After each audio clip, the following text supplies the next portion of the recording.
Hello viewers, இனி நம்ம பார்க்க போறது ஒன் பீஸ் எபிசோட் 499 பார்ட் 1.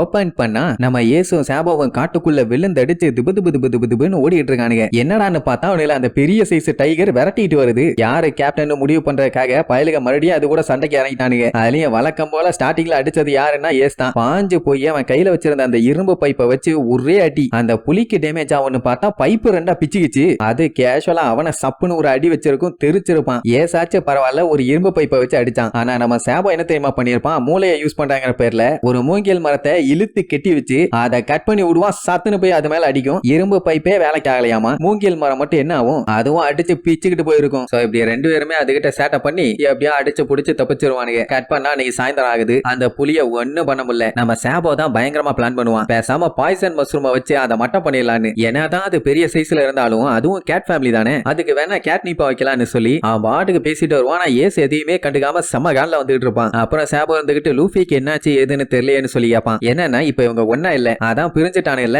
அதுவும் அவன் ஹைட் அவுட் விட்டு போய் ஒரு வாரம் ஆகுது. பேசாம நம்மளே போய் அவனை பாத்துடலாம். ஏன்னா பையன் ரொம்ப பயந்தாங்கொழி இல்ல. மேபி அவன் நான் வீட்டுக்கு போகணும்னு சொல்லி அழுதுட்டு இருந்தானா, இல்ல அவன் ஆல்ரெடி செத்து இருந்தானா அப்படி இப்படின்னு சாபோ பேசிக்கிட்டே வந்த உடனே ஏஸ் டப்புன்னு ஸ்டாப் பண்ணி என்னடா என்ன வேணும்னு கேட்பான். ஏன்டா உனக்கு லூஃபியை பத்தி கொஞ்சம் கூட அக்கறையே இல்லையா? அவன் உன்னோட தம்பி, அவனை நீ தான் பாத்துக்கணும்னு சொன்னா. அவன் எனக்கு அவன் அழுதாலும் சரி செத்தாலும் சரி அதை பத்தி கவலையே இல்லாம. ஆனா சாபோக்கு இது சுத்தமா பிடிக்கல. ஏன்டா அப்படி இருக்க, கொஞ்சம் அவனை பத்தி யோசிச்சு பாருன்னு சொல்லிட்டு இருக்கும் போதே அங்க இருந்து பெரிய சைஸ் மரம் ஒண்ணு போத்துன்னு விழும். என்னடா நடக்குதுங்க, இத்தாதண்டி மரம் சரிஞ்சிருச்சுன்னு பேசிட்டு இருக்கும்போது திடீர்னு லூஃபி அங்க இருந்து ஓடி வருவான். எப்பா நீங்க ஓகேவா, மன்னிச்சுக்கங்க தெரியாம பண்ணிட்டேன்பா. அது மட்டும் இல்லாம நம்ம ஆளுகளை பார்த்தவனே அவனுக்கு சந்தோஷம் தாங்க முடியல. அவன் அந்த பெரியவர் கூட தான் போய் இருந்திருக்கான் போல. சரி ரைட்டு, ஒரு வழியா மீட் பண்ணிட்டானுங்க. அப்புறம் என்ன நேரா நக்குரியோட இடத்துக்கு போவானுங்க. அங்க பார்த்தா லூஃபி டைகரை ஒரு மரக்கட்டையில வரைஞ்சு வச்சு, அதாவது டைகர் மாதிரி ஒண்ணு வரைஞ்சு வச்சு, இதுதான் என் டார்கெட்டுமா, என்னோட ட்ரைனிங்கோட ரிசல்ட்ட பாக்குறியான்னு சொல்லிட்டு அவன் கைய ஓங்கி அந்த வரைஞ்சிருக்க டிராயிங்க ஒரு குத்து குத்துவான். ஆனா அது என்னவோ ஜஸ்ட் ஒரு நூல் மிஸ் ஆகி அங்க உட்கார்ந்துட்டு இருந்த அந்த நகுரி மேல போய்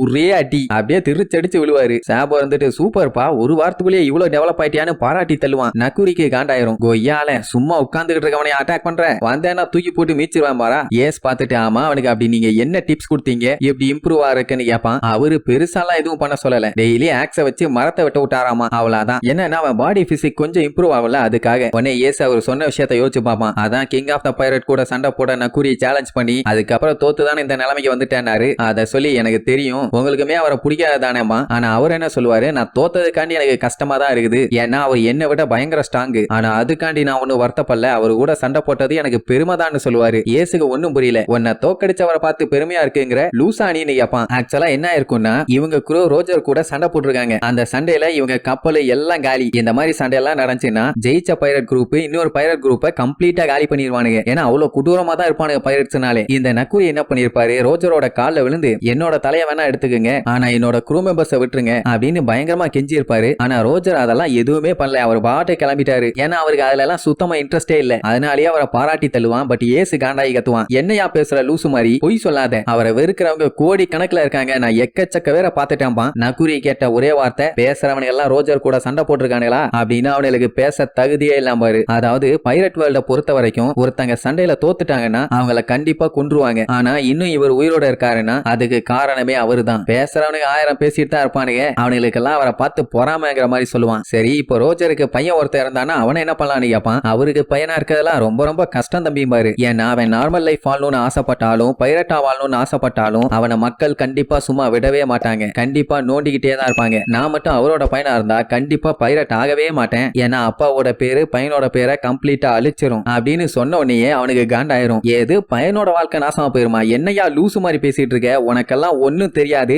என்கிட்ட அடி வாங்கணும்னு ஆசைப்படுறியான்னு சொல்லிட்டு பாஞ்சு போய் அடிப்பான். அவரு கேஷுவலா தடுத்து, நீ சண்டை போட்டு தோத்துட்டீன்னா நீ உன்னோட உயிரையே விடணும், அதுதான் உனக்கு வேணுமான்னு கேட்டா நான் தோக்கவே மாட்டேன்னு சொல்லி கண்டமேனிக்கு வெறியில அட்டாக் பண்ணுவான். ஆனா அவரு கேஷுவலா அவன் அட்டாக் எல்லாத்தையுமே தடுப்பாரு. அது மட்டும் இல்லாம அவன் கையில வச்சிருந்த ஆயுதத்தையும் தட்டி விட்டு அலேக்கா லாக் பண்ணி, இப்ப நான் ஜெயிச்சிட்டேன் பாரா, அவன் காண்டாயி என்கிட்ட இருந்து ஏதாச்சும் வேணுமான்னு கேட்பான். அவனை நீ என் கூட வா, உன்கிட்ட உன்னை காட்டணும்னு கூட்டு போவாரு. சார் ரைட்டுன்னு கூடவே போவாங்க. பார்த்தா புதுசு புதுசா ஏதேதோ வழியில கூட்டு போவாரு. பயங்கரமான குகையெல்லாம் அங்க இருக்கும். இவ்வளவு நாளா நம்மளால இங்க ஃபுல்லா சுத்தி இருக்கானுங்க. அவனுக்கே இப்படி ஒரு விஷயம் இங்க இருக்குன்னு சுத்தமா தெரியல. அவன் லூஃபி ஆல்ரெடி என்னத்தையோ பாத்துருக்கான் போல. அதனால வாங்க இத பார்த்து ஷாக் ஆக போறீங்கன்னு கூப்பிடுவான். அப்படி என்னத்த பெருசா காட்ட போறானுன்னு வந்து பார்த்து பயங்கரமா ஷாக் ஆயிருவானுங்க. என்னடான்னு பார்த்தா அது ஒரு பைரட் ஷிப். இதத்தான் நக்குரி தனியாளா உருவாக்கிட்டு இருக்காரு. அதனால தான் ரொம்ப நாள் ஆகுது. சோ நீங்களும் எனக்கு ஹெல்ப் பண்ணீங்கன்னா சீக்கிரமா இந்த வேலை முடிஞ்சிரும் பாரு. நாங்க எதுக்கு பண்ணணும்பா? அதான் சண்டையில நான் தானே ஜெயிச்சேன். நான் சொல்றத நீ பண்ணணும் பாரு. சாபோ நான் ஏன் பண்ணணும்னு கேட்பான். நீங்க வந்து இத பாத்துட்டு இல்ல அதுக்காண்டி பண்ணு பாரு. என்னையா முட்டாத்தனமா பேசிட்டு இருக்க? நாங்க அங்க பெரிய சைஸ் டைகரை வேட்டையாடுறதுல பயங்கர பிஸியா இருக்கும். இந்த டைம் வந்து இந்த வேலையெல்லாம் பண்ண சொல்ற பிச்சு புடுவேன் பிச்சேம்பா. உடனே அவரும் இதுக்கு நீங்க எனக்கு ஹெல்ப் பண்ணீங்கன்னா அந்த டைகரை ஜெயிக்கிறதுக்கு நான் உங்களுக்கு ஹெல்ப் பண்றேன் பாரு. ஏஸ் நல்லா யோசிச்சு பார்த்துட்டு இந்த ஷிப்பை வச்சு நீங்க என்ன பண்ண போறீங்கன்னு கேட்பான். வேற என்ன,